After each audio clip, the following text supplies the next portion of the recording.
name is Patricia Walner, and in the very first session she said, "You can all call me Patty." I said, "How can we call her trainer?"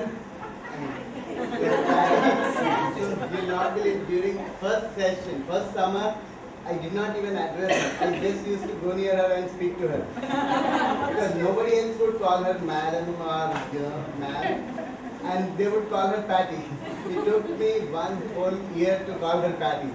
By the time I went there again for second summer, I was comfortable calling her Patty. And now he said it about 20 times in a row.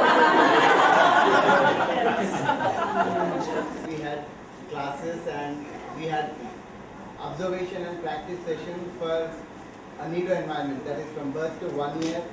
And then second summer was, again, we had classes, and the practice session was for 12 months to 36 months. And the whole program was wonderful, and Patricia was wonderful, extraordinary, awesome. I don't have any more adjectives. And he passed, you can tell.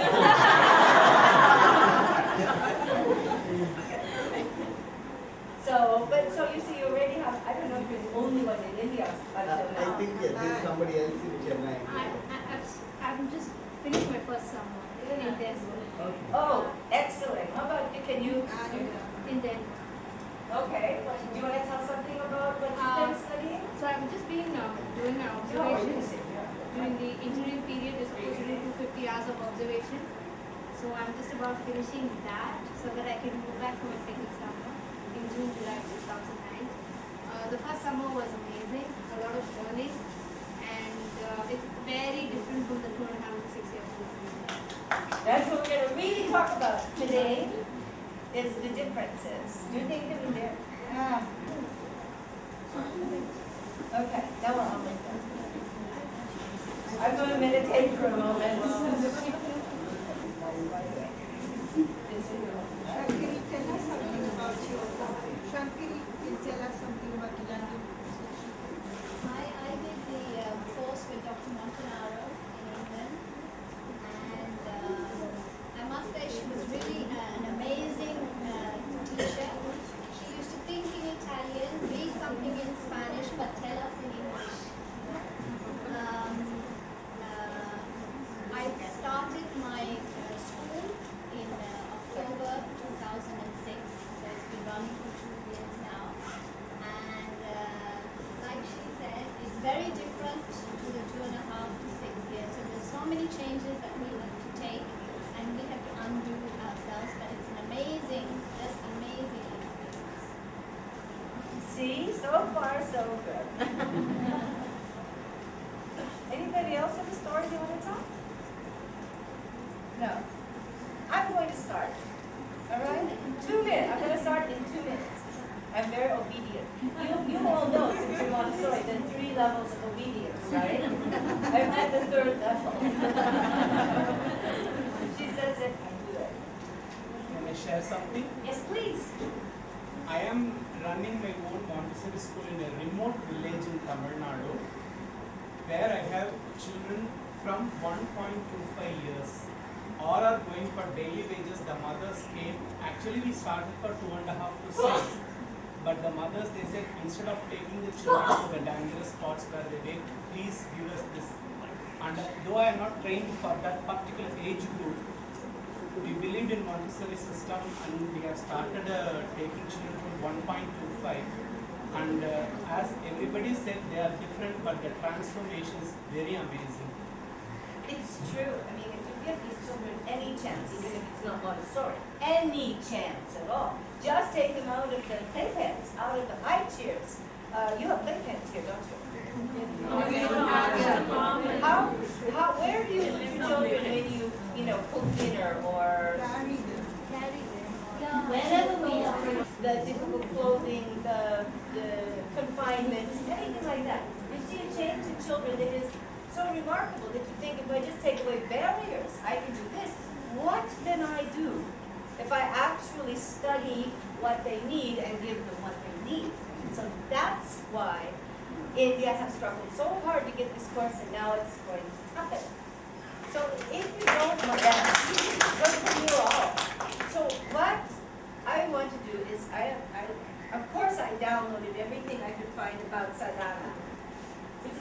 everything that Lil Lauren said this morning because she went to the same website I did.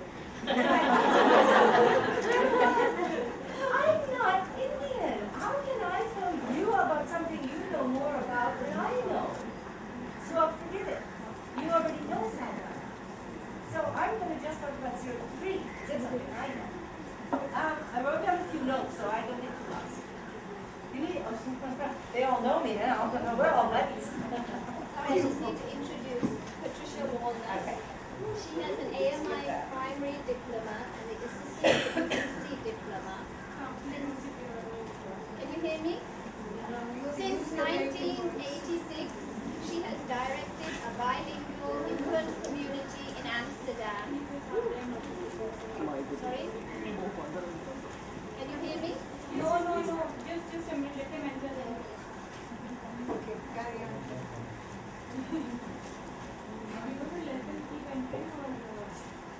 Now can we close? It's not even quarter past yet. I'm just.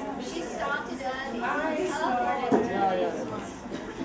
I'm very enthusiastic about this. I'm so happy that I was asked. Even me too, but I came here half an hour ago, and then they told me to come at 2:15.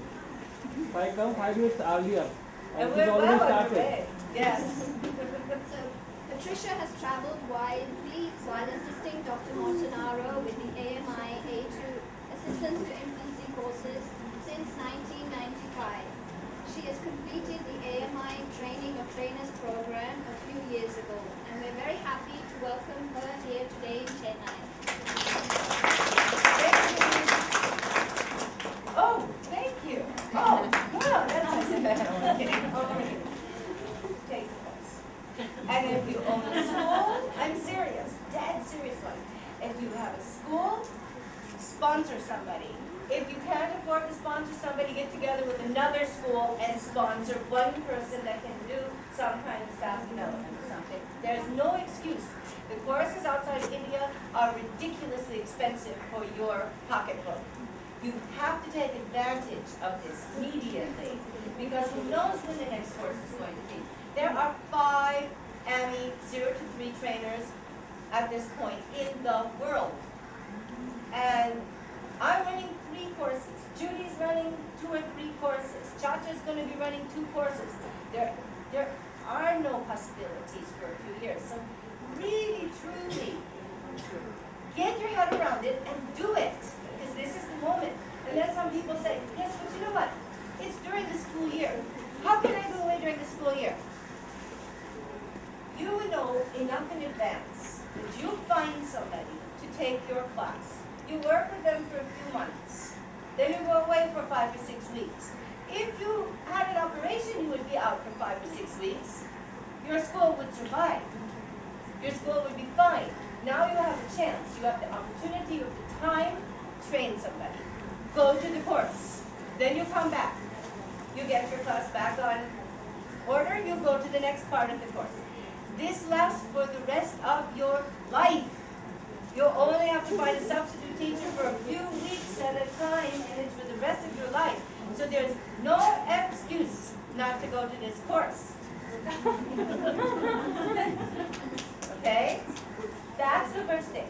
The second thing, what if you're saying to me, I don't want to teach. I want to be a doula, or I want to work with parents, or I want to work with newborn babies, or I want to go to people's houses and I want to fix the perfect environment for a newborn so that the beginning of life is the absolute best we can make it. Take this course. Because it's not just for teachers. It's not a program of, at 9 o'clock you have to do this, and at 10 o'clock you have to do this. We study the development of the brain. We study the development of development of language from the beginning. The development of movement from the beginning, from even before the birth. So we study in such a way, you back me up on this, huh? That you don't have to know, we don't have twin towers, and we don't have little beads and things like that would be too dangerous anyway. What you learn in this course is how to observe, which was talked about today. I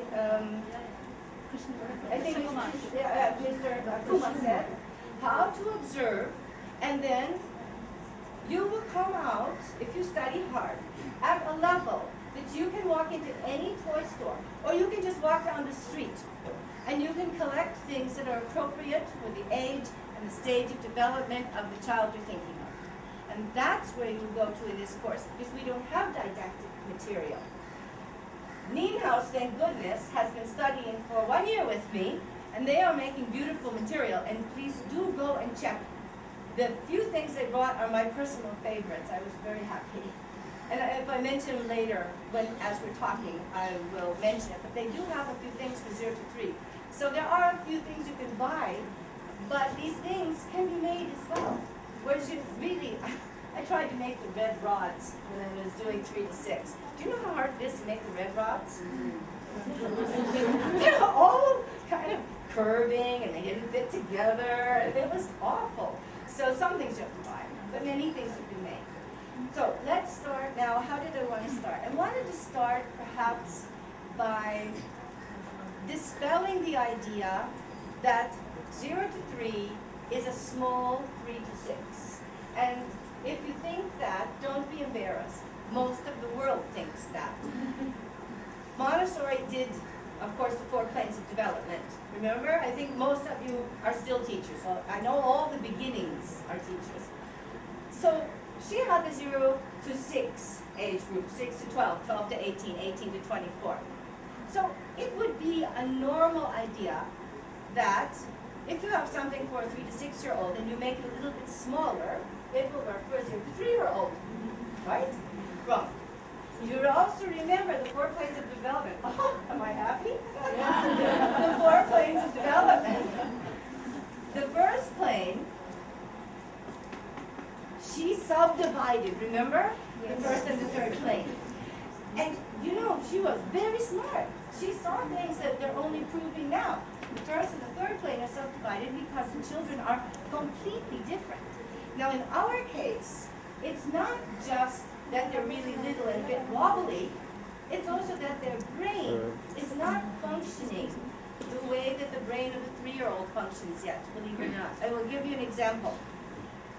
There's a part of the brain called the amygdala. This is the part of emotional memory. This is working from before birth. This is the part of the brain that you trigger when you come in and you smell garam masala and you go, ah, I'm in an Indian home. As opposed to you go in and you smell oregano and you go, ah, I'm in Italy, right? This is your emotional memory. This is working at the beginning. And it works your whole life. At about 3 years old, a different part starts, the hippocampus. This is the part of the brain that deals with long-term memory. There's a reason that most people can't remember before 3 years old.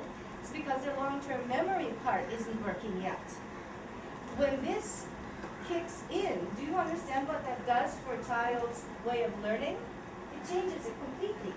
They now have things like beginning, middle, and end.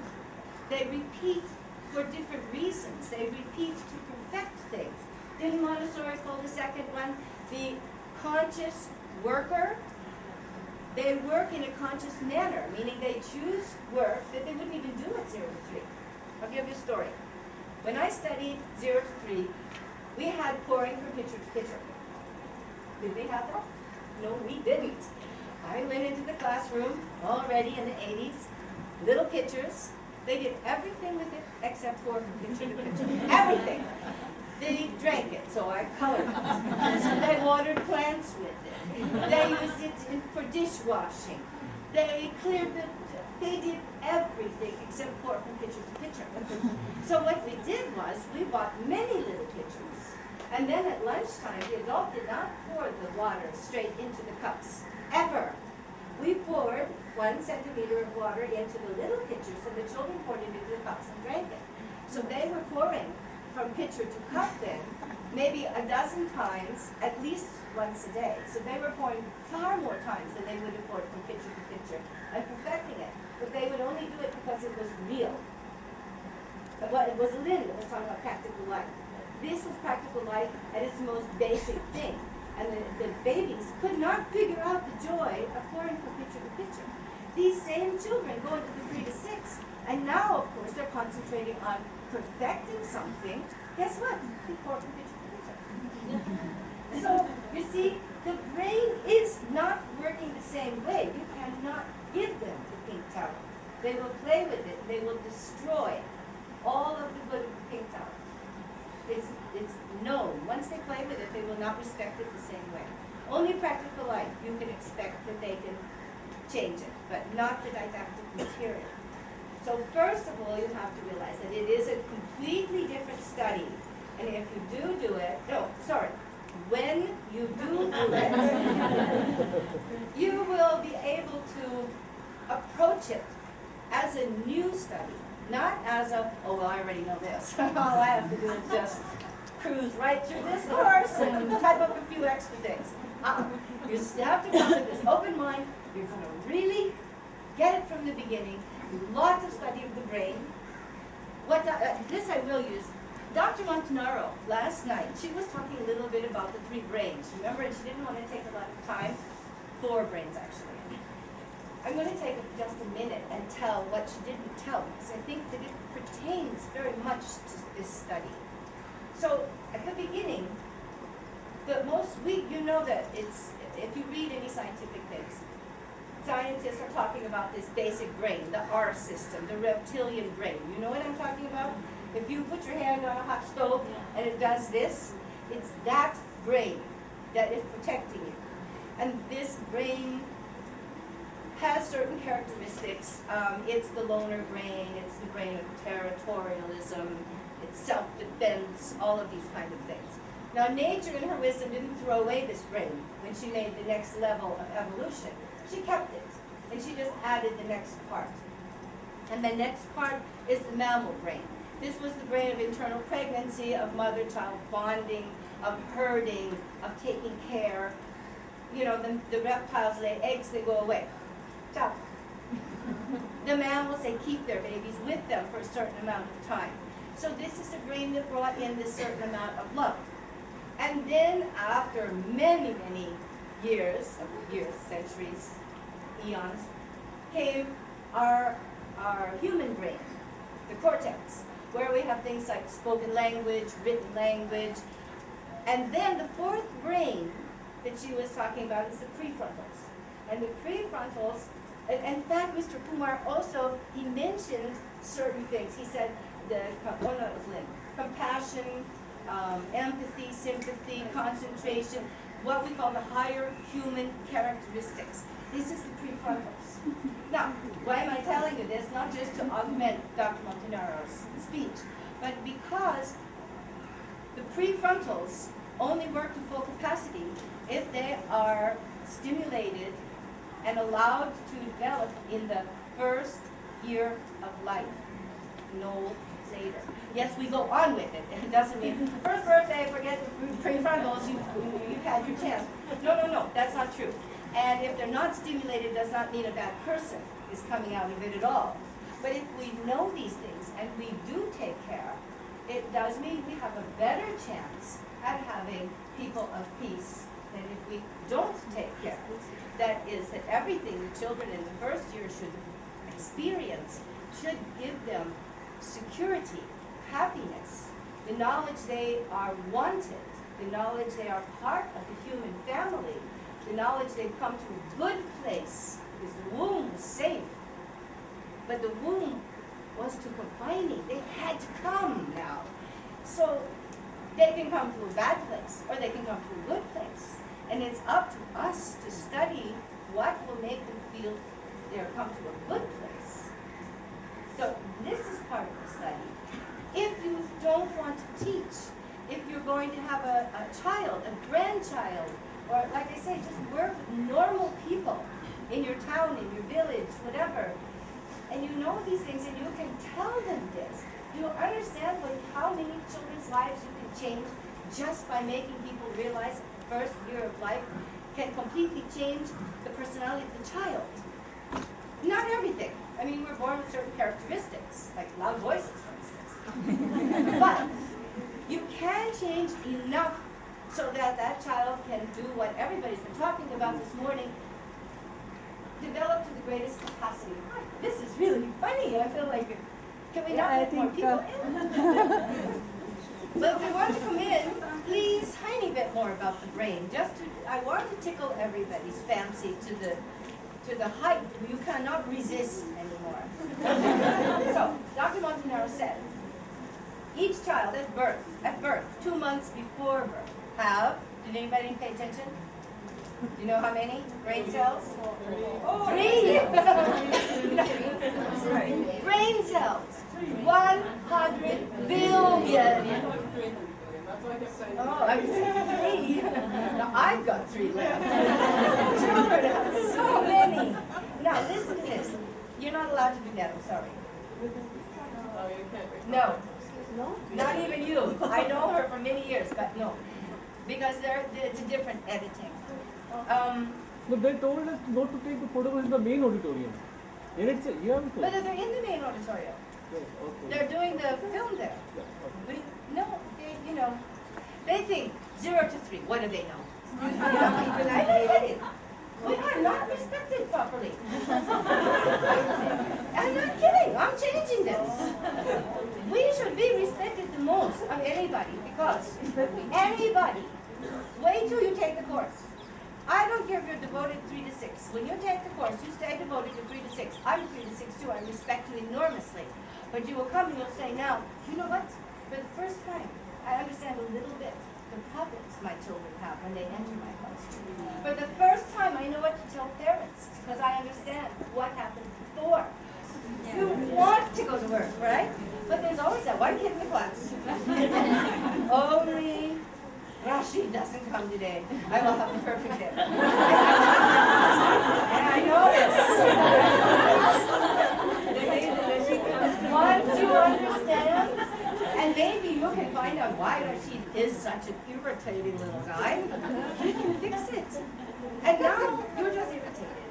And after you know these things, you're not irritated anymore, you're challenged. And you're going like, I'll do this. I can do this. I know I can talk to his parents now, but now I know what to say. Perhaps I have to ask my assistant to take him for a few minutes out of every hour, but I know now what to do. If you're elementary trained, who's elementary? You're in the greatest danger. It's weird, but it's true. Elementary people, either they go and again they have much more understanding, or they switch to 33. It seems that this is a very close thing. Either the oldest or they want the youngest. So many would switch. So watch out. Anyway, you've got these 100 billion brain cells. Now, she said it last night. 50 trillion connections. In the first months of life, and these numbers, it's like Lynn said, they're so big or so small, they mean almost nothing. But in the first months of life, the synapses, and this is at birth they have 50 trillion. At birth. And what did they experience? Same temperature every day, right? Very little scenery. Food's always the same. Right? And still it made all these connections. What were they doing in there, right? So in the first months of life, they increased this amount of synapse 20 times to more than 1,000 trillion connections in the first months of life. Realize what I just said before. You can change a child's life by knowing this. Because if you know that they're doing this, you take extra care, don't you? You make sure daddy is there more than he would be there, or mommy, more than they might be there otherwise, because you want some of those connections to be involved with the partner. You take care that security is going to be built into this brain, because what's happening here, if it's repeated, all right, not if one time you accidentally put him in a cold water bath, oh, I forgot to heat the water, that will not affect him for the rest of his life. However, if you repeat it every day, it will. That these things form the basis of the brain, what's happening in the amygdala, remember? Forever, for the rest of your life. Things that happen to you repeatedly in the first 3 years of your life have shaped the way you react to things. You see a dog, or you hear a thunderstorm, or you smell a certain flower, what happened in the first 3 years probably has some effect on how you feel about it now. And if you think about it seriously tonight before you go to bed, you'll probably think, you know what, I think she's right. Because I think if I had been brought up here, I would look at things this way, but I was brought up here. If my father had been home more, I would probably look at very differently. If my, it's true, it's true, it's true. So when you know these things, you can help. By the time a child is 5 years old, 90% of the brain connections it will make are made. So your 3 to 6 people can feel good too, but don't feel too good about it because we got to start earlier. So, and I love this one. During the first 3 years of life, we just said trillions of connections are made. Guess what? At the fastest rate, which is around 2 years old, 2 to 3 billion connections a second. It's almost scary to think about it. A second. It's not to say they don't stay, okay? There must be repetition. There has to be some kind of acceptance of it, and then they become permanent. But the connections are made. This is the absorbent mind at work. This is the mind that takes everything. How do you think it takes everything? It's not because it's empty, it's because it's full. It has so many possibilities that haven't been pruned out yet that it accepts literally everything that we give it. Later on, first at 6 years old, then at 11 years old, then at 18 years old, you have these clean-outs where these neural patterns that have never been repeated and confirmed are gone. Why do you think, for instance, I moved to Holland when I was a grown-up and I didn't have to learn Dutch, but I did. I cannot pronounce a Dutch R. If you pay me money, I cannot pronounce it. Because the possibility of that connection in my brain disappeared long before I had to pronounce it. That's the way it is. You must have also things that perhaps you can't do that you thought that you could do, or you think that you can do. We have to do that, otherwise we'd be all crazy, of course. If we kept the absorbent mind open for the whole of our life, nobody could settle into a good path and really develop what they need to develop. We would all be running around just learning, which is lovely, but then who's going to cook? Who's going to make our clothes, right? Who's going to drive our taxi? So we have to stop the absorbent mind at a certain moment so that we can start to refine ourselves as people, individuals. But while we have it, we must take advantage of it. And we must remember that all these emotional things that are happening in the first 3 years must be addressed, because it's going to color that person for the rest of his or her life. So this is one good reason for it. Do you need any more reasons? We can call it a day. Okay, let's see. The environment, as we know, Montessori, the environment is the thing that affects the child. So if the child grows up in an environment with a lot of restrictions, and okay, if you don't have play pens, which I definitely applaud. You don't have cribs, do you? No. Excellent, because I mean in Japan also, I speak on a different level, they have futon, which is very, very, very child friendly. But there are other things, clothing that doesn't fit well. This is something I think every country will have. They can't crawl properly, or they can't turn over, they can't skim along the floor to get what they want to. If girls wear skirts too young, they can't stand up because they keep stepping on. I did that today. Stepping on their skirt, and then you're kind of stuck. Oh, okay. But for me, it's not so bad because I already know I can walk. But for a child, if that happens 2 or 3 times in a row, what are you thinking? This isn't worth it. I'll give up. I'll keep crawling. No, I can't because I crawl into my outfit here. So, these are the kind of things. We study clothing. And even though it sounds boring, it doesn't take long, but it sure makes a difference. The right clothes on a child sure makes a difference. What else did I want to tell you? I don't want to tell you too much. Oh yes, I do want to tell you a couple of stories. Stories are always good. And then you can ask the questions or we can move outside. Okay, another difference between 3 to 6 and 0 to 3. So I must keep your interest now. In both we have something we call hand washing at the basin, right? Not under running water, but you have a pitcher and a basin and a bucket and soap, right? We show the children where all the dirt goes.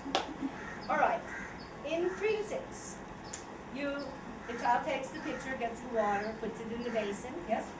Wets the hands, soaps the hands, washes the hands, rinses the hands, throws the dirty water away, etc.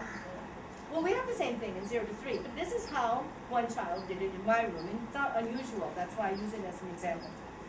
So I showed him, because we are the link between the environment and the child, I showed him how to do it. But, you know this story, huh? He ends up, he goes over, he takes the pitcher, he gets the water, he goes back, pours it in the basin. He takes out the bucket. He takes the water and pours it in the bucket. He takes the bucket. He takes the pitcher. He did it something like 16 times in a row. Never got his hands wet. So, now, as a 3 to 6 teacher, you think, well, where's the cycle of activity? Well, we're going to get it in the end. As a 0 to 3 teacher, you're taught to say, this child needs to pour. This child is now, at the moment we're pouring, is the passion that I have to provide the environment for. So you'll get him doing things, washing dishes with pitchers, or perhaps helping you water plants with pitchers. So anything you can think of that child can pour in a legitimate way for as long as he wants to is what you give him. So you have to learn how to observe children again. But you observe them in a different way, because now you're observing the fact that our children don't have a beginning, middle, and an end. Had Oliver done it perfectly every time, I would have sent him to 3 to 6 class. Because that's where he belongs. He's perfecting something, and he's perfecting now. He's consciously working, not unconsciously creating. So he was creating the pourer in him, ready to go to the 3 to 6. Well, eventually he would do it also. The next day, though, I have to tell you, it's not part of the story. He came, I don't know what, took the bucket, put it in his arm, went to the table washing, took the bucket, put it in his arm, he walked with the bucket the whole day long. This was the bucket carrying moment. We have extras, we just put them out, you don't stop anything, you know. So this is one thing. Another one was also with pouring, strangely enough. I had a little girl washing dishes, and in the little sink, there was a metal sink top, which we had low. It had these little slits in it. And she spent like about a half an hour trying to pour drops of water into these slits without spilling it in a sink. And there she went. And it was beautiful. And of course nobody said a thing to her. Washing dishes is not important. They like to wash dishes so much that for their birthday present, they're allowed to wash the lunch dishes. These are allowed the first chance, because everybody, they wash lunch dishes all the time, but it's your birthday, so guess what? You get to wash the dishes, and they adore it. They only wash like one dish, but that doesn't matter. But you see, that's what we have to learn, is that it's not going to be a little 3 to 6, because if you think so, you're going to be knocking your head against the wall in no time at all. And you're going to be angry at those children for being so stupid. And remember, put your hands in the water. Whereas the child is doing what he has to do. And that will be my last point before I think we have to go out. We're going to die. Okay, I'm happy to. Montessori said another thing I think is so important, pertains exactly to this age group. She said that every child is at the right point at his right age. At a certain moment, I mean, I really didn't get that. What on earth? But she said we mustn't think of children as, little adults or something. A newborn, when it's born, is exactly right for being a newborn. You see what I mean? You wouldn't want your newborn to come out saying, 2 plus 2 is 4. I would like to have, a red carpet in my room. No, be a newborn. Let me cuddle with you. Let me grow you up together. So it's in exactly the right place. You don't want a little 1-year-old. You want a newborn. But at 1-year-old, when they're supposed to start to stand and walk, you want them to be that. You don't want them to be a newborn anymore, but you don't want them to be a 5-year-old. So the beauty is, and this is something that's a little bit hard sometimes to get your head around, is that they are in the right place at any given moment. If you aren't coping with it, you are in the wrong place. And probably you are because you didn't take the 0 to 3 course. Hope I'm doing this right. How many people are going to take it now? Or seriously considering it? It is going to be a unique opportunity. So seriously, go home and sleep on it. So I think it's important to understand that when we see these children, that we must learn to observe them for what they should be. And they are all in that right place, in that right mentality. They have it.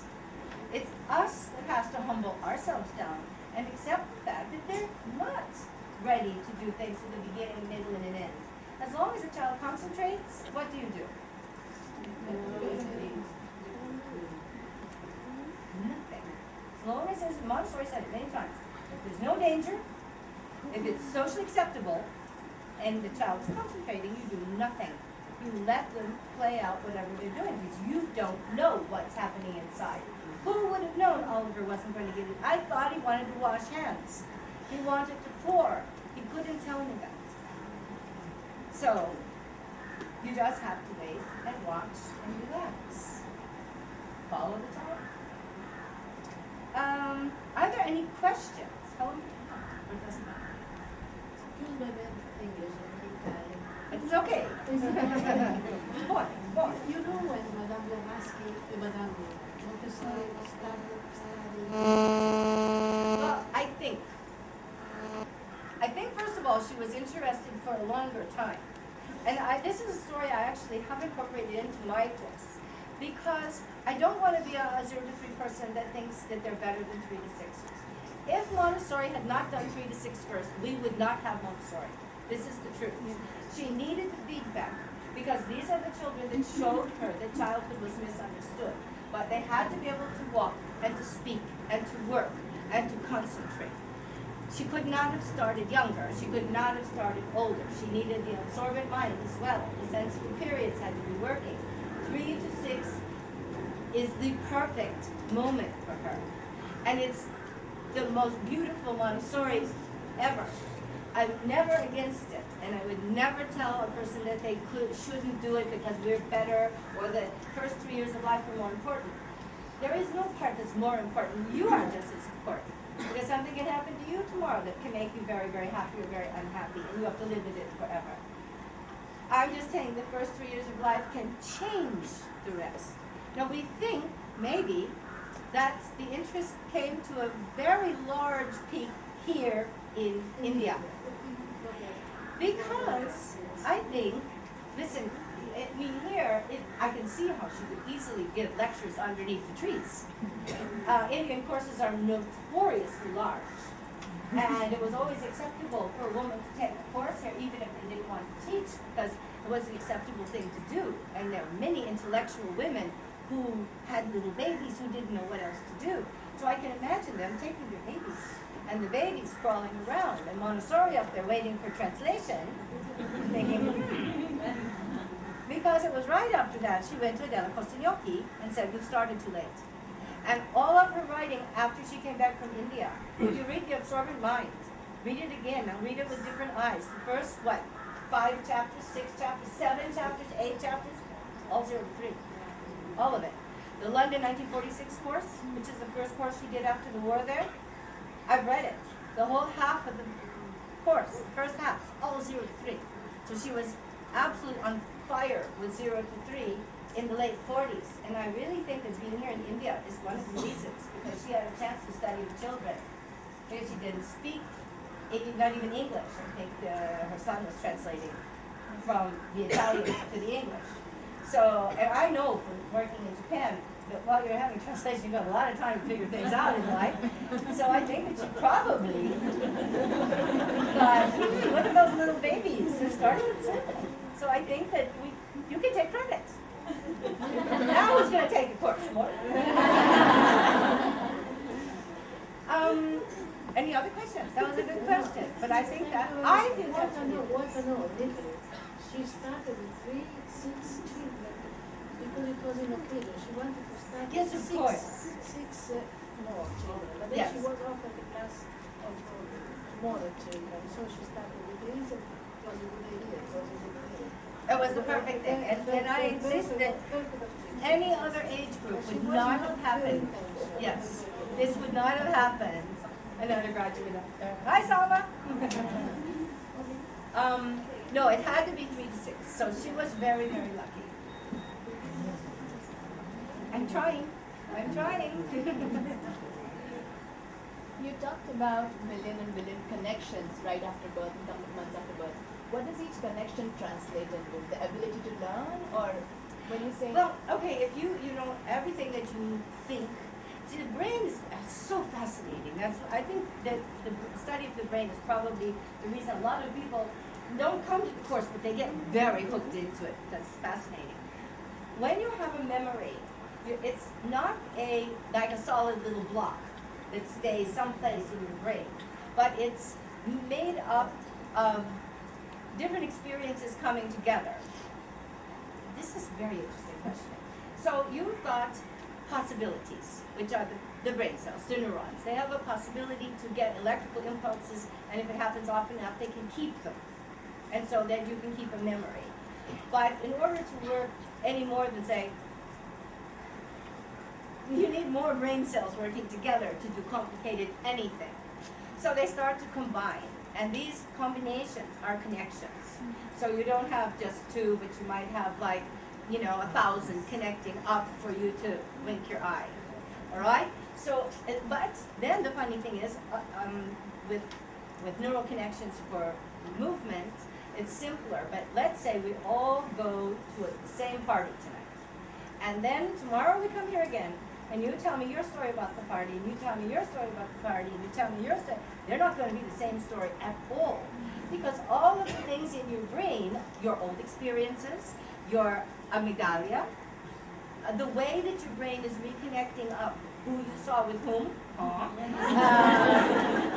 what information you got from, is going to connect up, because then these neural connections will connect. So this is why, like brothers and sisters, do you remember that time that Mom had that blue dress and it wasn't blue? It was purple, and then they don't remember the same things because their experiences are different. And nobody, even you and your sister, you and your brother, you weren't born the same year. And even if you're twins, even one of you had the experience of coming out first. You can't fight with me about that one. So all the things are different. And everything connects up differently and keeps connecting differently. And as we get older, we have more information to add. So then our memory subtly changes, and we don't even realize it. But we've added a little something in without understanding. And if we do it enough, we'll create new circumstances. And we'll remember things that didn't happen. It's really interesting. The study of the brain, I think, is one of the things that makes this course so intriguing. It's not just, what little wooden thing can I buy for, a 9-month-old? It's really what's happening in a 9-month-old head. Do you know what's happening, for instance? 9 months old. Does that say anything to anybody about where they are physically? What can a 9-month-old do? They start crawling. Now, what's really interesting about this? The time they start crawling is the same time they start to have what we call object permanence. That means that if I show you something and then hide it, you know it still exists. A little child, you can show them and you can put it underneath the blanket within seconds, they forget completely that it was there. And then around the time they get out, oh, I remember where I left her. Makes sense. Things go together in a certain way. The brain takes this great step forward along with, I think Judy's going to talk about movement today, so that's going to be fascinating. So along with the movement, the brain makes the step forward. So the child comes to the next stage of development as, again, a perfect child for that stage. What was your question? Well, the question was, what does a connection translate into? And I think you Yes, answered that's already. it, that's it, yes. And they're called synapses. So when you hear that word, that's the little space that the electricity jumps over with, hey, I've got something for you! And then they go to the next step. They're not quite like that. Is there any other questions? Is it Yes. all right to swaddle a newborn baby? Is it all right to wrap? Swaddling is interesting. I'll tell you, we'll talk about swaddling in 1 second. Something that happens very often, I wish every pediatrician in the world would take this course, but only for one reason. What they do is they tell you good things. I'm not saying that they're bad people or anything. For instance, they tell you to use a dummy for the child. They say your child, oh, you call pacifier? Pacifier. Okay, you're not very British in this one, are you? Pacifier. They tell you your child needs more sucking. And it could be true. They say give it a pacifier, and that could be true. But they don't tell you that this desire or this need for sucking stops by 4 or 5 months. So these children walking at 5 years old, it's not that the parents, they think they're doing the right thing, but this desire for, or this necessity, I should say, for sucking doesn't go longer. As soon as you can start weaning, you can't do that anymore. And they don't tell you that. Swaddling can calm babies down. But people are swaddling for months and months when the child should be moving. So it might be for a few days, it might be for a few weeks, and then the child has the opportunity to use his limbs. He's not in the womb anymore. That's how I feel about swaddling, and that's what, from the studies that I've made, that's how I think it should go. The doctor often says your child will calm down if you wrap him tightly and swaddle him for bed. But they don't say when to stop it. 5 years old, The guy goes in the army. Okay, wrap me up, Sergeant. You gotta have an end to things. You have to understand when the child's going to the next stage. And they need to do other things. They need to be able to move their limbs in order to move around that bed. And it happens within a couple of months. So it's only a matter of weeks that they could enjoy this. And for some children, it might be two or 3 days. And then they're ready to stretch out. Every child is different. Any other? That's a good question. Any other questions? Yes?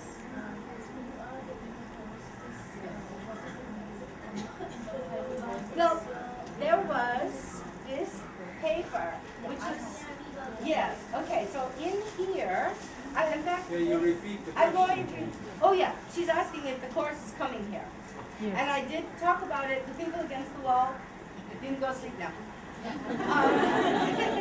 I did talk about it a little bit before, because we couldn't resist starting already. The course is going to come. I want you to know that Pavan here is in all of these pictures. Guess where they came from? And this is the course that we did in Portland. So if you think it looks familiar, you can get him to autograph your camera. Keep you busy for a few hours. He's even on the back. If you think there's a picture of me in here, oh no. No. I hope you have your phone in a safe place. Cha-Cha Vidalis has agreed to do the course. And so if all goes well, she will be there. I was telling ladies and gentlemen before, she's a wonderful lady. She's I can vouch for that. I She's trained under her. excellent, huh? I made the comparison, I think she's more like in India. She's relaxed, she's soft-spoken, not like me at all. She's soft-spoken, I am also meticulous to detail, but not soft-spoken. She's excellent. So if you have the opportunity to take it, I also told her, I repeat again, this is not going to come around again soon. There are still only 5 trainers in the world. And it just train them. It's, huh? And who trained them? And who trained them? Those 5 trainers. Well, Dr. Montanaro trained some of us, and Judy trained Cha-Cha. Yes. So, Sylvia also. Sylvia worked with Dr. Montanaro. Oh, okay. Yes. What other courses do you know about? Where else can I go? Okay, well, I'll finish this one first. So, if you think, for some reason, I can't leave my school, are you kidding? It's gonna be like 3 whole weeks, 7 weeks at a time. I can't go into school. And it's during holiday time. Otherwise, now you start preparing for the course. You get an assistant that you can trust with your class for a few weeks. This is maybe one-time opportunity. The courses. Judy gives a course every single summer. She starts a course in Denver. Pardon? Oh, I thought she was talking to me. Let's see. There's a course in Portland, of course, which I do. That's a summer course as well. Then there's going to be. Are you looking for out-of-summer courses? Excuse me. I'm going to start a course in Berlin in a couple of months. In English, of course. They're all the same duration? About 6 months overall? Well, no, Berlin is going to be like 2 months in the springtime now. Then you're going to have several months to finish all the things you have to do in the middle of the course. And then it's to finish up this time next year. And experience. But eventually I'm going to start a course in Amsterdam. And that's going to be inside one school year. Inside one school year. It'll start in the fall, end in the spring, as soon as I can. I'm really working on it. And how many seats for doing this course? How many people you can take? For the Indian course? Oh, I think quite a lot. I don't know. No, you know what? Who does it have? 16. Yeah, any of the people that are in charge of the Congress. She's ready. Oh, you can fill the form. She's there. We have to give instructions. You're going. Okay, good. What we do is the first year we study a lot of Montessori psychopedagogy, and as I told you, you must throw away what you think of 3 to 6 because we look at it with new eyes, and it will deepen anyway your understanding. So don't use things from your 3 to 6 trainings or your 6 to 12 trainings. Come with a fresh. I'm going to Lindsay. Do you know what endorphins are? Yes. Does anybody not know? Anybody? That's because what I heard about the most interesting way. And one of the things that they studied at that point, when they were studying everything about this baby, was endorphins, which are these natural painkillers. It's the feel-good thing. It's like when you laugh, when you eat ice cream, when you make love. Endorphins come out, like when you have to pick up a car or something like that, you get adrenaline. When you're happy, you get endorphins. The mother's endorphins actually pass the placenta to the baby. So already that acceptance is important. So we study these kind of things of obstetrics. We study nutrition. We study hygiene, basic hygiene, but also things like blood groups and things that you need to know as teachers as well. But you can imagine if you were just working with parents, you should know these things anyway, etc. But not just the hows. Those are the 6-week courses in all. The whys of the importance, so that you can walk into anybody's house and assess it.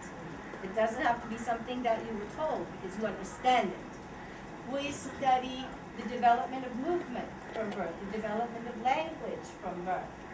And then we have individual pieces of material, and we make a lot of things. We sew things, boys too. They have to sew things. Is he bad?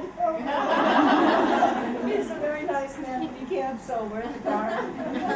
But he did it. He did it. And it's very nice in the handwork. We do a lot of handwork, which is very relaxing. And it prepares you then to really go in and make beautiful environments. Then the second, and then in the intern year, you do, I do a lot of observation with the students in the, I think Chacha does less, but I do a lot of observation with the students together. But in any case, you do have many hours of observation, where all you do, you don't even need an AMI classroom. You only need a bunch of children, because you're not assessing the teacher. You're assessing where is that child in movement? How is that child reacting to things? So you are learning to do what Mr. Kumar said, to see the child at that point in its history and be able to know how to respond to it. Observing children from 0 to 3, you said there are a lot of hours of observation. Observation of children from 0 to 3? Yes. 250 hours worth. Which is a lot more than you do in other courses. That's from 0 to 3. You have to do so many hours with the newborn, so many hours with the non-walking child, so many hours with walking children. The same babies? Different babies? Different babies, yes, yes. And sometimes you want to do a group, and sometimes you want to do private home, because you see children in different situations. Yeah, and children are so very different with their parents. I think in this age group more even in the older age groups, because they can't express themselves except physically. So, you know, they're just so different. They're so grown up in a manner of speaking. You get a 1.5-year-old setting the table madly, chopping up the bananas, calling people in, and then the mother comes and goes, "Ah!" What happened? Hey, you tell them he didn't do that a minute ago. So we film them now to prove they're quite capable. I filmed children falling asleep. The parents didn't believe they could fall asleep without a pacifier. Or without, I had one child who couldn't fall asleep without holding onto the mother's hair. She was a prisoner. It's horrible.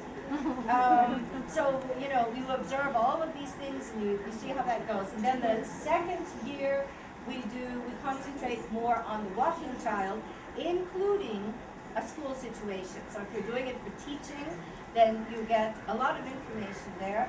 But if you're doing it for any other reason, and I can't stress enough, you do not have to do this for teaching. Do it for deepening your understanding as a 3 to 6 teacher. Do it that you can go. My sister, for example, she started her own company. She goes to Australia, all over America, wherever, to do staff development, to explain to people like you what it is that they have to look for. How do they react to children? What can they do about it? How can they correct their classrooms? How can they make it stronger? She goes to private homes. Parenting workshops? Absolutely. She goes to private homes. She does a parent evening. And then she'll always have 2 or 3 coming up and say, "Can you come to my home? Can you come in my child's room? Can you help me? It's out of hand. I don't know what to do with the toys anymore. He won't come to dinner anymore. I can't get him out of bed." And she goes and she does it. You don't have to teach with this. You can help people in a very different way. Or you can teach part-time and do this kind of work. She works with unwed, homeless, I mean, it gets worse and worse, unwed and homeless mothers who really don't know what to do with their babies.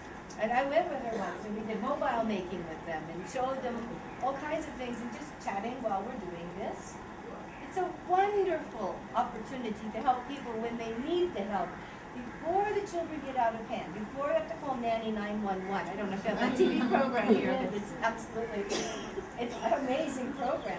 How parents get themselves into trouble by something that seems so simple. Well, he's happy. I just let him hold my hair just one night. And 2 years later, you're still going, and now you want to get married again, and so things like that, we can help, and it's good. Any other questions or comments, or so that somebody can go to them and say, okay, what can I do about this? Or we're having a parent evening at my school. Could you come and speak to them? It's always nice to have somebody from outside come to a school. So get together and sponsor people. Get it done. It's worth it. That's all? You want to say anything? You said it, and thank you so much for saying all that.